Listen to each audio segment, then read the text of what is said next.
دي يا جماعه سريعا طريقه تنظيف الجمبري، او ازاي نقدر نشيل منه عرق الرمله اللي بيبقى في ظهره بكل سهوله. هنجيب خله سنان في الفقره اللي عند الديل اللي في النهايه خالص، وفي بعديها فقره تانية، وفي الثالثه، وفي الرابعه. تمام. هنيجي عند الفقره الرابعه، هم مفصلين نفسهم، وهنعمل كده. هتفتح معانا الفقره الرابعه، هنروح مدخلين كده الخشبه ونطلعه من الناحيه التانية، وواحده واحده كده بالراحه نسحبه لفوق كده اهو، هيطلع معاك بكل سهوله اهو.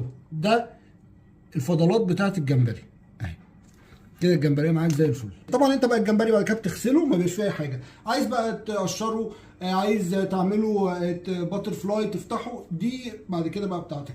لو عايز تعرف طريقة الجمبري الباتر فلاي أو طريقة الجمبري الخلطة بكل تفاصيلهم، ادي اللينكات بتاعت الفيديوهات، خش بص عليها بصة. ويا ريت لو عجبك الفيديو بتاعنا تعمل لنا لايك وكومنت، ويا ريت كمان تعمل لنا سبسكرايب.